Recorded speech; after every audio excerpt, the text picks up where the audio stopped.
So let's go forward with the presentation, the latest on Hurricane Ana. Here's the outline. We'll do a current situation, update, the forecast, any uncertainties, time frames, and cover the potential impacts that we expect. Next briefing will be scheduled for tomorrow at 2 p.m. Current situation, we have Hurricane Ana is located approximately 230 miles south of Hilo. Maximum sustained winds are 75 miles per hour, and it's moving to the west-northwest at 14 miles per hour. You can see on that satellite image the outline of the Big Island is seen on the top center there, and you can also see the islands of Maui County there as well. So here is the situation overview across the Pacific, looking at the factors that are steering Hurricane Ana at this time. We have a high-pressure ridge that has been keeping Ana on a westward track over the past several days.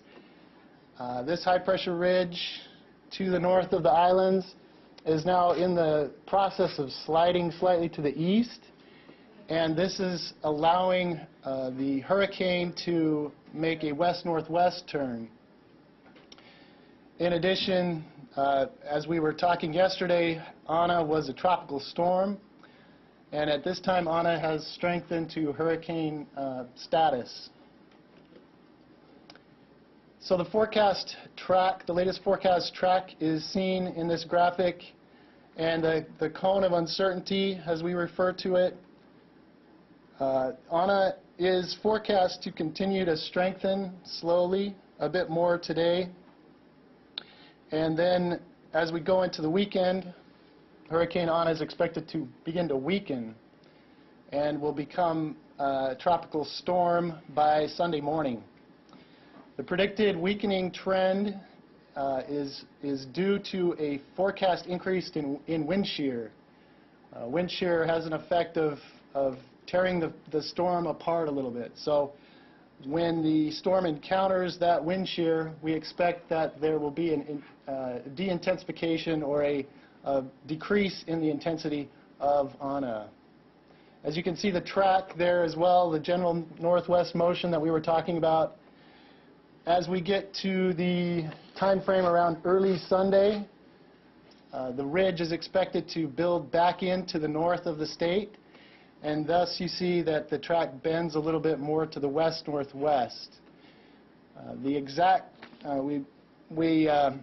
would also like to mention that not to focus on the thin black line, which is the present forecast track, but rather to look at the larger cone of uncertainties, and even with that cone to realize that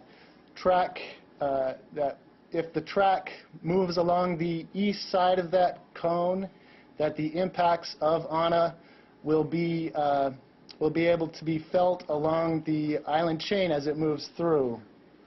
So the impacts may extend outside of this cone if the center moves along that right edge.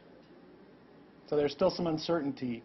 We would like everyone to continue to watch the latest in the forecast trend and to monitor this situation through the weekend. Potential impacts, the main impacts of Ana as it passes by as presently forecast: surf, an increase in the surf on the south and southeast shores, 10 to 20 feet on those locations.